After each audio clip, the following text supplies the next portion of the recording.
Assalamualaikum warahmatullahi wabarakatuh.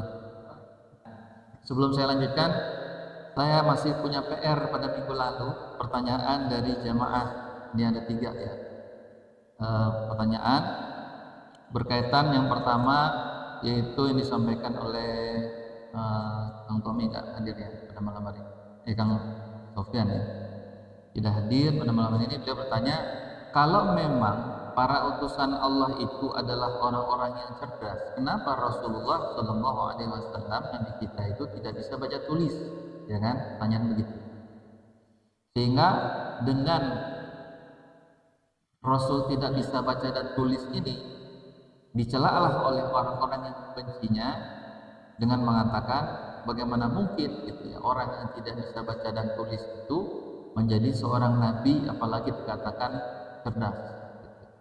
Kemarin saya sudah sampaikan, jawaban pertama adalah bahwa kecerdasan itu tidak diukur dari bisa dan tidak bisanya baca dan tulis. Kecerdasan ya, karena kecerdasan itu berkaitan dengan kemampuan ya otak dalam memecahkan persoalan-persoalan yang terjadi di tengah manusia. Ya, kemarin saya contohkan bagaimana perselisihan di antara orang-orang kafir Quraisy dalam menentukan siapa yang berhak meletakkan batu Hajar Aswad di dinding Ka'bah. Dan itu terpecahkan jawabannya oleh siapa? Nabi kita Muhammad SAW. Mereka tidak melarang Rasulullah, nggak bisa baca tulis, jangan, nggak bisa. Mereka nggak begitu. Itu satu sisi. Di sisi lain, sebenarnya tidak bisa baca dan tulisnya itu atas kehendak Allah. Di dalam Al-Quran, itu ya, terutama silakan mungkin dibuka ya, surah Al-Ankabut ayat 40, mungkin dibuka kalau tidak salah ya, Al-Ankabut yang 24 ayat 43 ya. Itu dijelaskan, seandainya Nabi Muhammad itu mampu membaca tulisan, mampu menulis dan mampu membaca, kira-kira maknanya seperti itu. Seandainya Rasulullah itu mampu membaca dan menulis, niscaya orang-orang itu justru malah ragu dengan Islam, karena bisa jadi Al-Quran itu adalah hasil dari bacaannya Rasulullah terhadap kitab-kitab terdahulu, ya kan? Kalau Rasulullah bisa baca tulis, maka orang akan ragu dengan Al-Quran. Bisa jadi Al-Quran ini dikarang sendiri oleh beliau, karena beliau doyan baca, bisa nulis. Justru dengan Rasulullah tidak bisa baca dan tulis dan bisa mengeluarkan ya produk berupa Al-Quran, firman Allah, ini justru menunjukkan apa yang disampaikan oleh Rasulullah bukan murni dari pikirannya, bukan murni dari keahliannya baca nulis, ya kan? Itu sekaligus justru menunjukkan mukjizat dari Allah Subhanahu wa taala. Nah, jadi pantas ya kalau misalnya baca tulis, ya orang udah paham lah. Ini seperti yang saya nggak tahu ya, Rocky Gerung itu melihat Rasulullah kan orang yang cerdas, karena beliau punya solusi-solusi atas persoalan-persoalan bangsa, persoalan-persoalan keumatan. Rasul menjadi rujukan kaum muslimin. Seorang Rocky yang tidak beragama itu, dia melihat Rasulullah adalah sebagai orang yang cerdas, kan gitu. Padahal Rasulullah itu dibimbing wahyu oleh Allah Subhanahu wa taala. Gitu. Kecerdasan dari mana Rasulullah membaca aja nggak bisa, nulis aja nggak bisa, dapat informasi dari mana kalau bukan dari wahyu Allah Subhanahu wa taala. Jadi sebenarnya Rasul tidak bisa baca dan tulis bukan menjadi titik lemahnya, justru itu semakin menguatkan bahwa yang disampaikan oleh beliau itu adalah firman Allah, bukan bawaan dirinya sendiri. Nah, ya kan? Dan Al-Quran itu kan diakui oleh orang-orang kafir Quraisy. Ini adalah kitab yang luar biasa dari sisi gaya bahasanya, dari sisi isinya. Ini luar biasa, itu diakui. Bagaimana mungkin orang yang tidak bisa baca tulis menghasilkan karya yang sehebat itu? Ini nggak mungkin, kalau bukan pasti ini adalah firman Allah atau wahyu dari Allah. Nah, jadi ngelihatnya sisi itunya, bukan melihat wah nggak bisa baca tulis, nggak cerdas, nggak layak. Ya kalau mungkin sekarang mungkin ukuran-ukuran pendidikan, ya sistem pendidikan hari ini orang nggak bisa baca tulis, nggak bisa naik kelas, nggak bisa dapat lulusan karena nggak bisa baca tulis. Tetapi kecerdasan tidak dinilai dari itu. Nah ini jawaban sementara. Terus berkaitan dengan pertanyaan Pak Arsan kemarin tentang poligami, nah, kan? Bagaimana Rasulullah itu menikah lebih dari 4 kali? Ada berapa istrinya? Hah? Ya, ada banyak. Nah, harus kita ketahui bahwa menikahnya Rasulullah dengan jumlah lebih dari satu itu setelah wafatnya Siti Khadijah. Sebelumnya beliau tetap satu, ya kan? Tidak menggandeng Siti Khadijah dengan wanita-wanita yang lain, tetap satu. Ketika itu posisinya kan belum jadi nabi, masih sebagai ya orang biasa gitu. Tapi setelah menjadi nabi, membawa risalah Islam, membawa risalah ini ya, itu membutuhkan upaya-upaya diplomasi agar apa? Bisa melunakkan hati para pemuka-pemuka Quraisy ketika itu, para pimpinan-pimpinan kabilah. Sehingga kalau dalam sejarahnya kita secara jujur membaca, di balik pernikahan Rasulullah itu ada motivasi tertentu. Apa motivasinya? Bukan syahwat, tapi motivasinya adalah untuk menyatukan, ya, menyatukan agar mereka itu lunak dan menerima Islam. Motivasinya itu, ya. Jadi silakan saja dilihat sejarahnya menikah dengan istri yang kedua, istri yang ketiga itu ada sejarahnya masing-masing. Tujuan Rasulullah adalah untuk semata-mata mengemban agama ini, agar agama ini diterima lebih luas. Ya istilahnya kalau satu kepala suku menerima Islam, maka seluruh anggota sukunya akan menerima Islam secara berjamaah, kan gitu. Tidak ada yang motivasinya itu karena syahwat. Tapi kan setelah nikahin digaulin. Kalau digaulin karena sudah sah ya digaulin. Secara hukum pernikahan boleh, kan gitu. Yang namanya orang udah nikah ya pasti digaulin. Ya. Tapi itu bukan menjadi tujuan utama.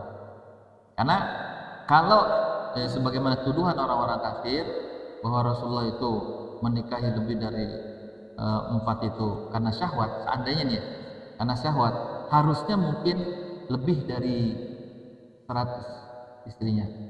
Karena trennya waktu itu kan orang-orang kafir nikah istrinya banyak. Trennya waktu itu hampir ratusan. Tapi Rasul nggak begitu, ya, menikahi secukupnya untuk keperluan untuk tujuan-tujuan dakwah. Itu bisa kita lihat asal mereka secara jujur mengkaji sejarahnya, gitu ya. Jadi bukan melihat hasilnya, wah nikahnya lebih dari 11, dari 10 misalnya, bukan lihat dari sisi itunya. Nah ini sebagian di antara tuduhan-tuduhan ya orang-orang yang tidak percaya dengan Islam itu mengatakan bahwa Rasulullah itu adalah nabi yang syahwatnya sangat menggebu-gebu. Bahkan sebagian di antaranya adalah yang sudah tua, kan gitu. Jadi udah bukan lagi motivasi syahwat. Ditambah lagi Rasulullah usianya sudah berapa? Ya kan gitu. Waktu menikahi mereka, usianya sudah lanjut. Apalagi? Ya, nggak bisa seperti itu. Tuduhan-tuduhan itu udah banyak sebenarnya dibantah oleh para ulama.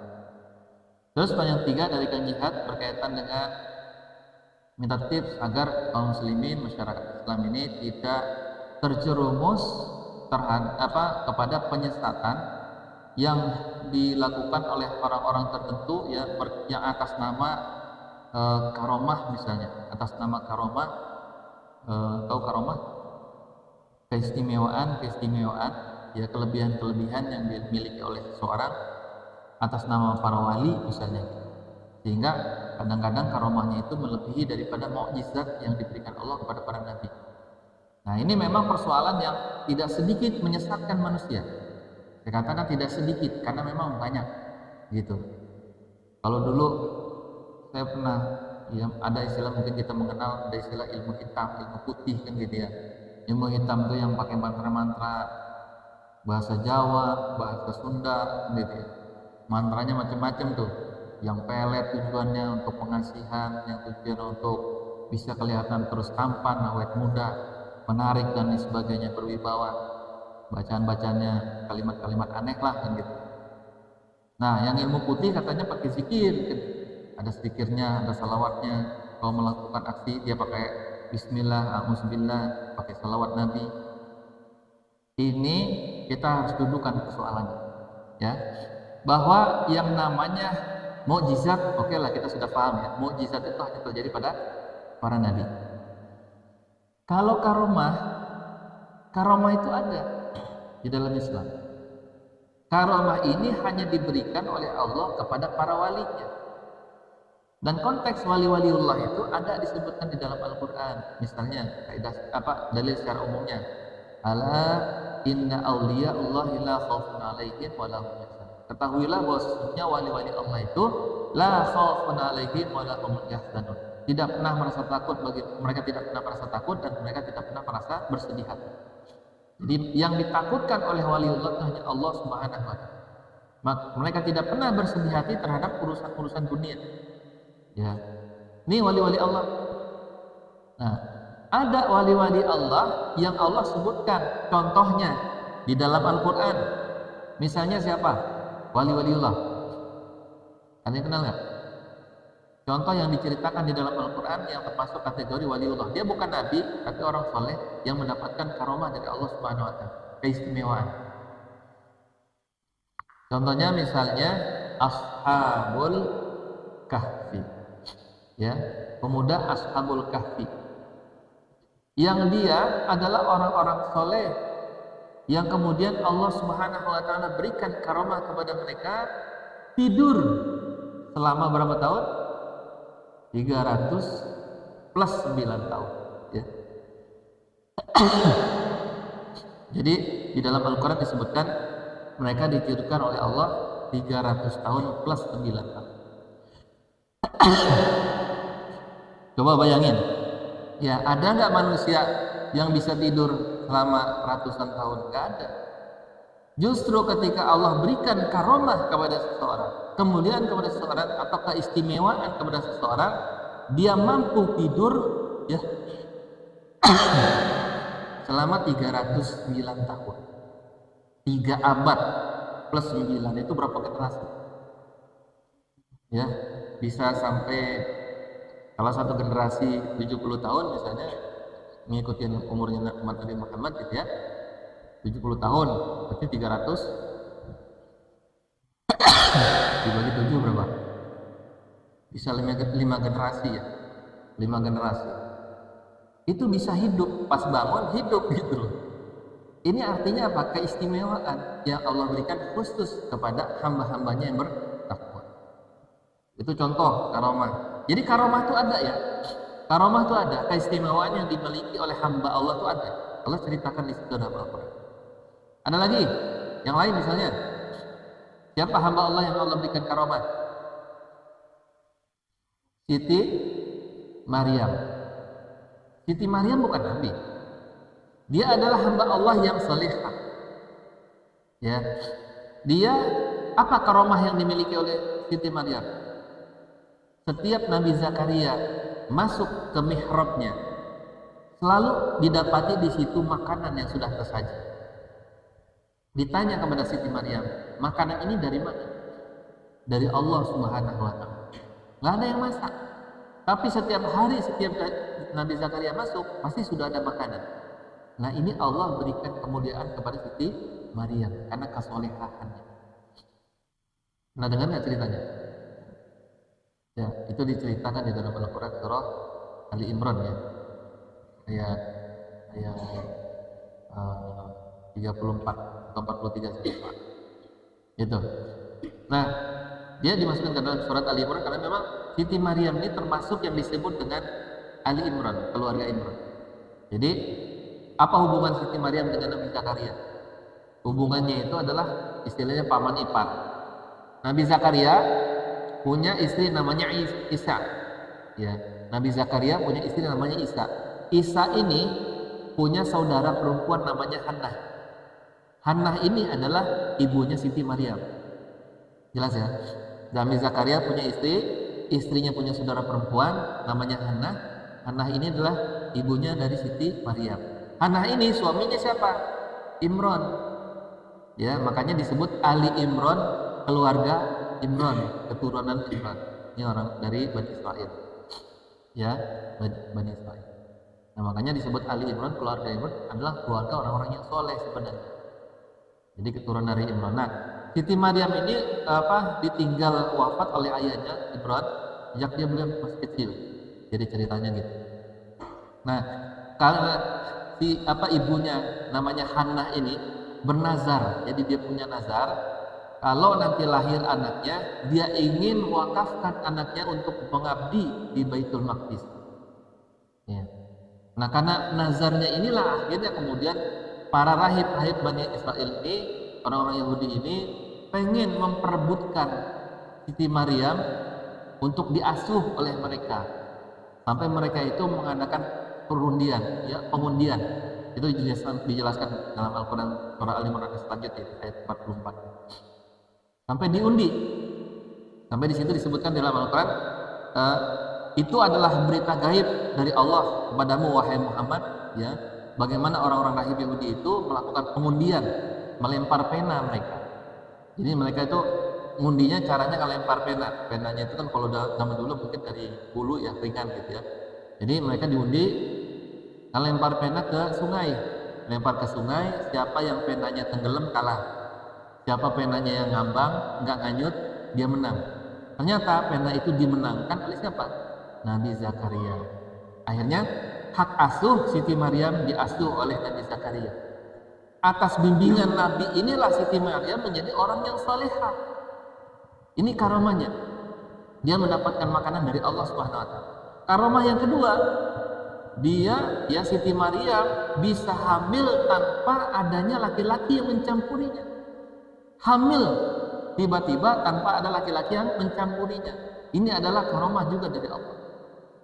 Ya, jadi hamil punya anak tanpa bapak. Hari ini banyak kejadian wanita hamil tanpa ketahuan bapaknya. Sebenarnya bukan karena bapaknya mah ada, nggak pasti gitu ya. Beda kasusnya Siti Maryam. Cuman bapaknya pada nggak mau ngaku, kan gitu ya. Itu si A, lah kan lu mainnya bukan sama gua gitu. Bukan sama gua doang. Nah si B ikut andil kan gitu. Ada lagi dituduh yang si B, ya kan bukan gua doang gitu. Akhirnya banyak gitu, yang tersangkanya.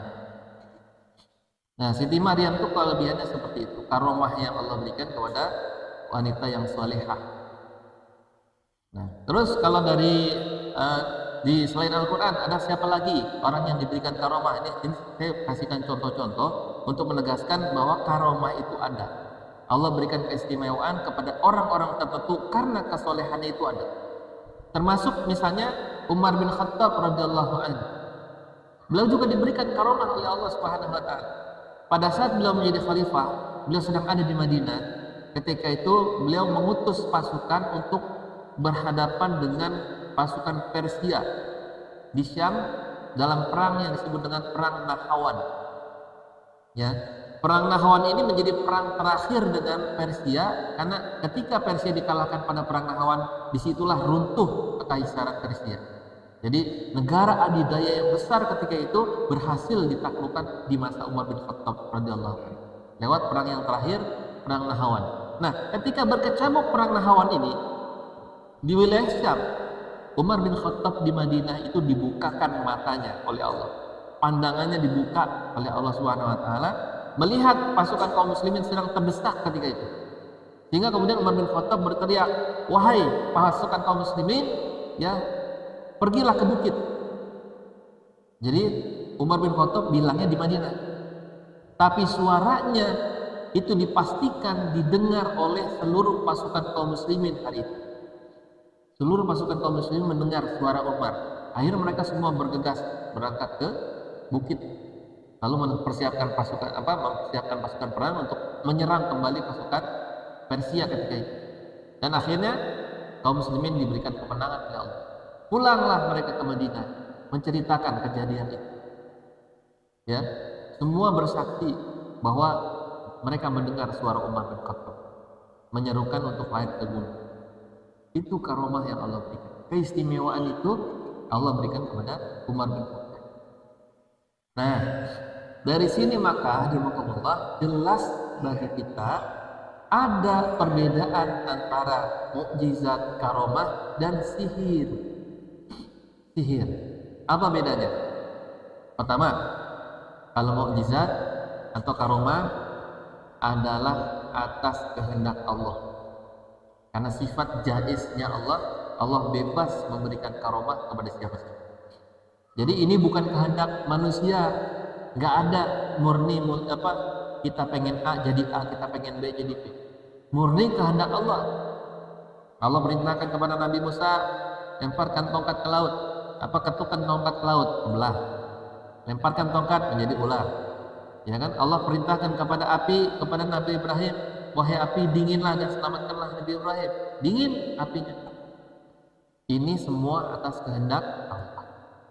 Nah, sementara sihir itu atas kehendak si ahlinya, ahli sihir. Ya kan? Beda tuh. Nih, ini untuk kita membedakan mana waliullah sesungguhnya dan mana ahli sihir. Gitu ya.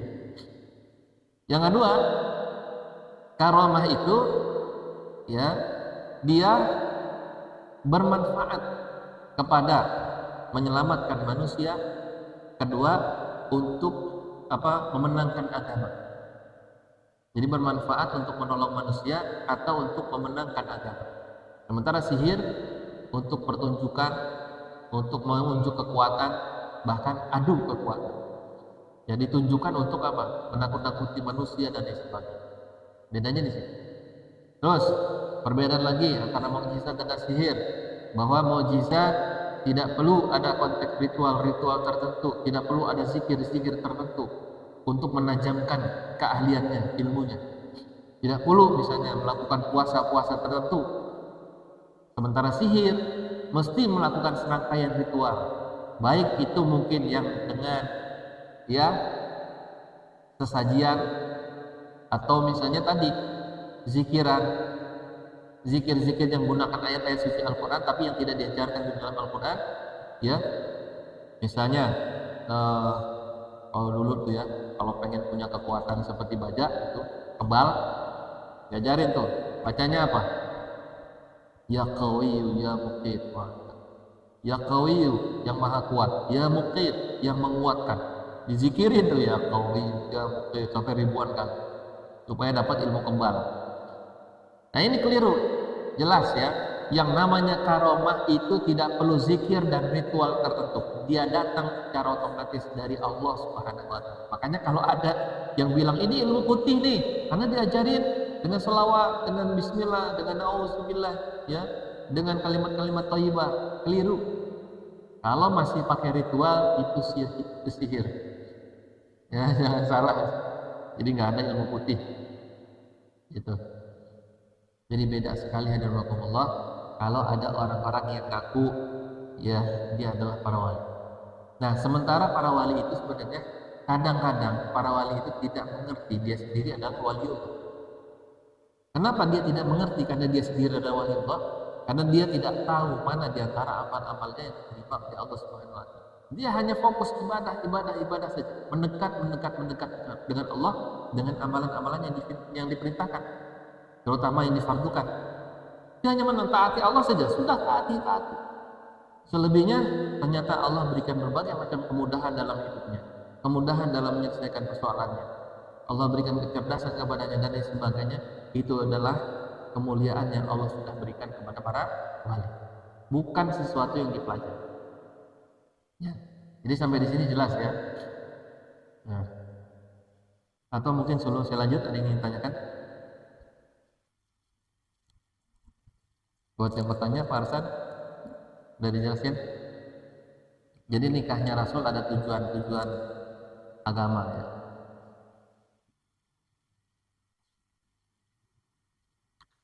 Kang Jihad yang bertanya, cukup ya? Jadi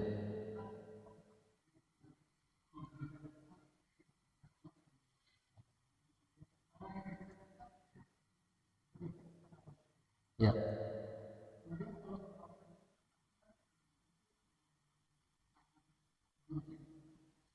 Ya. Ya. Iya. Iya tadi sudah saya sampaikan bahwa mukjizat itu hanya diberikan kepada para nabi dan rasul, sementara karomah itu diberikan kepada manusia selain nabi dan rasul yang dia itu adalah orang-orang yang soleh. Ya, soleh dan saleh. Jadi manusia biasa semua sampai hari kiamat apabila ada hamba-hamba Allah yang soleh dan soleha, Allah akan berikan karomah kepada mereka. Yang jelas karomah itu nggak pernah dia minta, dia datang sendiri, gitu. Ya. Dia pokoknya dia seperti mendapatkan petunjuk, terpecahkan dari persoalan-persoalan hidupnya. Orang biasa pun bisa kadang-kadang, ya, dia tidak melulu amalnya amal luar biasa. Kadang-kadang amal-amalnya sederhana juga Allah berikan keistimewaan. Ini nyambung dengan materi kita tentang 6 yang dirahasiakan Allah Subhanahu wa taala kepada kita. Allah merahasiakan ridhonya dari seluruh amal soleh yang dilakukan oleh manusia. Bisa jadi karena seorang hamba melakukan amalan soleh yang kecil tapi terus menerus, gitu ya, ikhlas terus menerus. Entah itu mungkin sedekah subuh, entah itu kalau setiap ketemu sama orang pasti senyum, kan gitu. Entah itu dia kalau punya apa aja dia pengen bagi aja sama orang, kan gitu. Ini ada kemarin jamaah dari Al Hidayah, ya lumayan unik lah ya, kan? Kita tahu lah ya. Kemana-mana tuh dia pasti bawa kantong permen, ya, bawa ke kantong permen. Kamu anak kecil bagi, gitu. Ini anak kan kita kenal. Sebagian orang mungkin melihatnya orang ini ya rada aneh, gitu. Dari sisi intelektual mungkin nggak sampai tinggi-tinggi banget. Tapi apa? Dengan keikhlasan kemanapun dia bawa sekantong permen yang niatnya tulus ikhlas membagi kepada siapapun. Bisa jadi amal-amal inilah yang menyebabkan dia mendapatkan karomah-karomah tertentu dari Allah Subhanahu wa taala. Makanya kita tidak fokus kepada amalan-amalan utama, tetapi semua amalan yang diperintahkan Allah itu kita laksanakan dengan ikhlas, itu bisa mendatangkan karomah. Tetapi ingat ya, karomah ini bukan sesuatu yang kita inginkan. Itu adalah hak prerogatif Allah. Karena kalau sesuatu itu kita inginkan, akhirnya kita beramal, punya cita-cita, punya karomah, kan gitu ya. Ya salah, niatnya salah.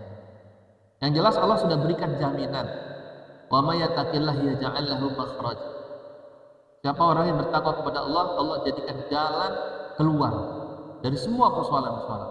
Ya, orang-orang yang bisa jadi orang-orang yang soleh, yang bertakwa kepada Allah, dia akan terus menemukan jalan keluar dari kesulitan-kesulitan. Dia nggak pernah mentok, dia nggak pernah stagnan yang membuatnya akhirnya misalnya bunuh diri, putus asa, gitu ya, atau menempuh jalan yang diharamkan Allah. Dia nggak akan sampai seperti itu. Orang yang bertakwa dia pasti akan menemukan jalan keluar dari semua kesulitan hidupnya. Dia tenang. Makanya disebutin la khaufun alaihim wa lahum yahzanun. Dia nggak pernah sedih, nggak pernah takut orang yang soleh. Wali Allah itu udah nggak pernah sedih. Kehilangan urusan-urusan dunianya dia nggak sedih. Sedih dalam arti tidak ridho. Kalau nangis secara manusiawi, ya Rasulullah juga menangis. Kehilangan ditinggal pamannya, ya siapa? Yang di Hamzah ya, yang dipanah itu, yang disembelih oleh Hindun. Beliau juga nangis sedihnya secara manusiawi, tetapi bukan nangis yang tidak rela, nangis yang tidak. Ada lagi, silakan. Ya.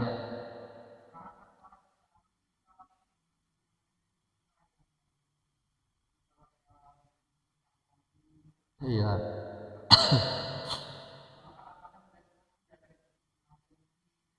Iya.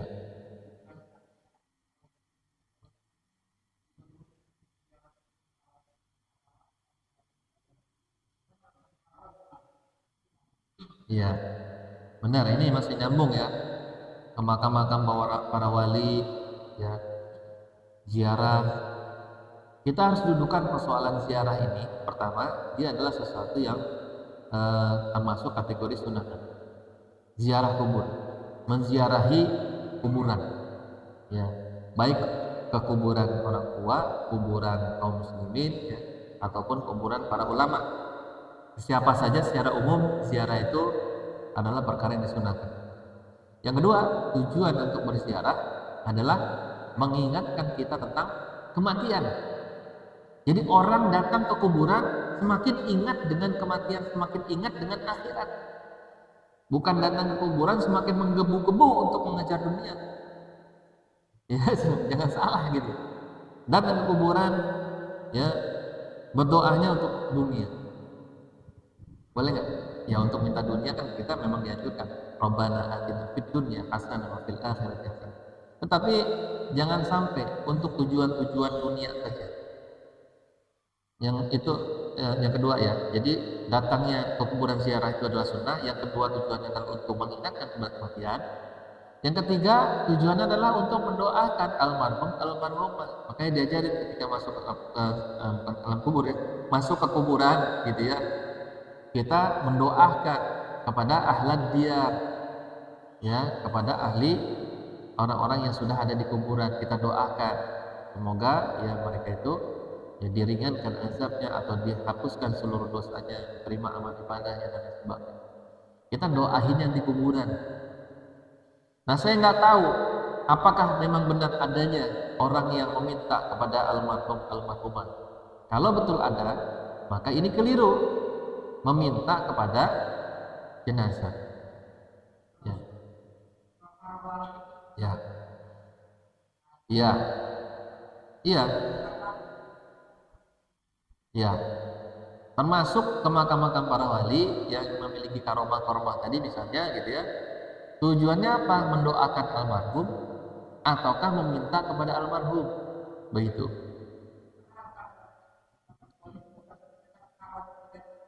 Ya. Ya. Kalau ya, ya. Ya itu, itulah niat yang harus diluruskan gitu ya. Bahwa orang yang sudah meninggal tidak bisa memberikan manfaat apapun. Yang sudah meninggal tidak bisa memberikan manfaat. Justru orang yang meninggal mengharapkan manfaat dari yang masih hidup. Dengan cara apa? Mendoakan agar mereka diberikan keselamatan, agar mereka diampuni dosa-dosanya. Mereka ngarapin kita, bukan kita ngarapin mereka. Itu yang harus diluruskan. Gitu. Ya, ya. Makanya tadi, ya, itu yang harus diluruskan oleh para pimpinan-pimpinan perjalanan safarnya itu. Amirus safarnya mesti mengerti tentang ya tentang hukum-hukum dalam ziarah itu. Harus diluruskan supaya apa? Jamaah ini tidak tersesatkan, salah meminta begitu. Bahwa ya kalau kata Bang Haji Roma keramat paling utama siapa? Orang tua kita, kan gitu. Ibu kita, gitu. Keramat yang paling keramat gitu. Nah, makanya nih ya tugas para ulama siapapun gitu ya. Jangan hanya termotivasi untuk berziarah, tetapi harus luruskan dari niat ziarah itu sendiri. Oke lah kita pilih misalnya makamnya, kalau kita sudah ziarah ke makam keluarga sudah, makam orang tua sudah, makam orang-orang terdekat kita sudah. Kita pengen rada jauhan misalnya ke Sunan mana gitu ya. Ya, luruskan niatnya. Untuk apa misalnya? Napak tilas, istilah napak tilas itu mengikuti jejak sejarah perjuangan mereka. Bahwa mereka adalah pejuang-pejuang agama yang mengislamkan misalnya tanah Jawa, yang mengislamkan tanah Sumatera, yang mengislamkan tanah Kalimantan dan sebagainya. Ambil itu pelajaran. Gitu. Jadi bukan sekedar datang kepada mereka, nggak tahu sejarah perjuangan mereka memperjuangkan apa, kan gitu. Seperti yang saya sampaikan kemarin, kalau kita diberikan izin oleh Allah berangkat ke Makkah, lihat di situ nampak jelas perjuangan Rasulullah. Pulang bawa semangat perjuangan Rasulullah, gitu. Jadi kalau misalnya datang ke makam siapa wali-wali Allah yang dia kita kenal dalam sejarahnya adalah pejuang-pejuang Islam, itu yang kita ambil, gitu. Kalau kita ingin dimuliakan sebagaimana mereka, lakukan sebagaimana yang mereka lakukan. Kan kita pengen, kita tahu dia orang mulia, kita pengen mendapatkan kemuliaan sebagaimana mereka, ikuti jejak langkah mereka gitu. Jangan pulang ziarah kembali lagi kepada kehidupan asalnya gitu, yang buka aurat, yang ngomongin orang gitu ya. Ini kacau, salah itu.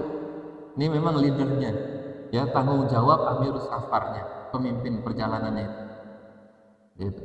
Barangkali kita diundang ya, kita juga harus bisa menyampaikan tujuan kita sebenarnya, bahwa amalan sunnah ini tidak boleh dicederai dengan tujuan-tujuan yang menyimpang. Amalannya sunnah, harusnya dia mendapatkan pahala, tapi dia bisa jadi salah kalau tujuannya salah. Ya, innamal a'malu binniyat. Baik, lagi silakan. Jadi di sini bukan melarang ziarahnya ya, tapi dia harus luruskan niat. Hmm.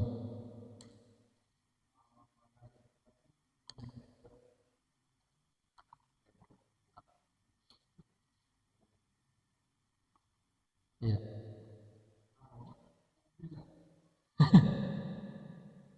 Tentang itu saya belum dapat informasi. Ya, tentang Ya'juj Ma'juj. Saya belum dapat keterangan detailnya ya, maksudnya apa kita karomah. Yang jelas karomah itu hanya diberikan kepada selain Nabi, kepada hamba-hamba Allah yang soleh lain daripada Nabi, dia diberikan keistimewaan. Ya. Kita sebenarnya Pak, manusia biasa ini sebenarnya kita udah diberikan keistimewaan oleh Allah. Keistimewaan kita itu ya misalnya kita bisa mendengar, kita bisa melihat. Sementara ada orang hari ini tidak bisa mendengar, tidak bisa melihat. Ya, maka ini sebenarnya adalah keistimewaan. Coba, ada nggak yang jual mata second? Ada nggak? Yang jual ginjal second? Nggak ada. Yang jual mata second. Makanya dua mata kita ini adalah investasi paling berharga, keistimewaan dari Allah. Karena dua biji mata inilah kita bisa melihat dunia ini, bisa berjalan tanpa bantuan tongkat, ya kan? Maka kita jangan terlalu muluk-muluk misalnya melihat keistimewaan yang besar-besar itu tadi. Tidur sampai 309 tahun, ya kan? Punya makanan tiba-tiba datang. Kita nggak mikir keistimewaan yang besar-besar. Kita sebenarnya sudah diberikan cukup keistimewaan oleh Allah SWT dengan seluruh organ-organ tubuh yang sehat dalam diri kita ini. Makanya ya, yang ini dulu dah kita syukurin supaya apa nanti Allah berikan karomah yang lebih besar lagi, keistimewaan yang lebih besar lagi. Umar bin Khattab punya mata sama dengan mata kita. Karena beliau bersyukur menjadi hamba Allah yang taat beribadah, matanya Allah berikan kelebihan, bisa melihat jauh ke wilayah Syam, terbuka ke situ. Itu apa? Karena apa? Dia mensyukuri semua yang sudah diberikan Allah kepada kita. Nah, jadi hamba-hamba Allah itu orang-orang yang senantiasa mensyukuri nikmat-nikmat Allah, itulah hamba yang dicintai oleh Allah Subhanahu wa taala. Kalau sudah kita cukupkan kesyukuran kita kepada Allah, Allah pasti tambah nikmat itu. Kan? Wa ista'azzana rabbukum la in syakartum la azidannakum. Allah tambah nikmatnya. Allah tambah nikmat kepada Umar bin Khattab karena mensyukuri nikmat Allah Subhanahu wa taala. Itu konsepnya. Rumusnya begitu. Jadi orang-orang yang diberikan karomah dari Allah itu orang yang rumusnya tadi, dia cukupkan rasa syukurnya kepada Allah, maka Allah berikan kelebihan kepada mereka. Jadi bukan sesuatu yang kita cari, syukuri yang sudah diterima. Baik ya, mudah-mudahan jelas. Masih ada waktu? 2 menit. Oke, baik.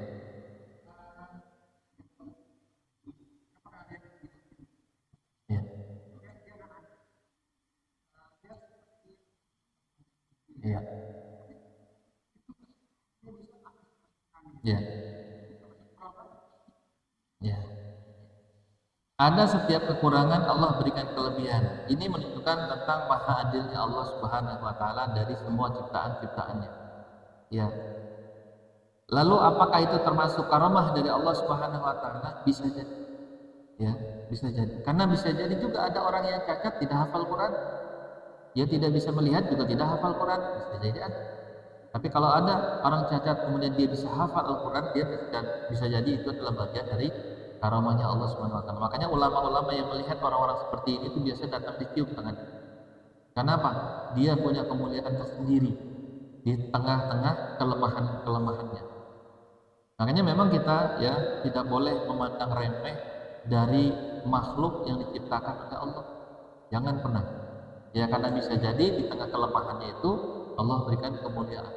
Termasuk bahkan ya, termasuk nih sama orang gila. Saya pernah sampaikan dulu ya. Sama orang gila, kebanyakan kita kalau melihat orang gila kan meremehkan. Bener gak? Memandang remeh. Kalau orang gila tuh, kadang diledekin, dikatakan gila lo kan itu. Mau tahu orang gila, dan gila kan gitu. Kita kadang-kadang meremehkan. Padahal bisa jadi dia Allah berikan kelebihan nanti di akhirat. Apa? Kita ini kan semua amal kita dihisab. Sementara dia luntang-lantung sono kemari beduk johor lewat doang masjid. Beduk asar dia cuma lewat doang masjid kan gitu. Lah kita mah kan dihisap kalau cuma lewat doang. Dia mah kagak. Dosanya nggak dicatat, pahalanya nggak dicatat. Jadi bisa jadi orang gila nanti di akhirat dia punya kedudukan lebih tinggi daripada kita yang ahli maksiat.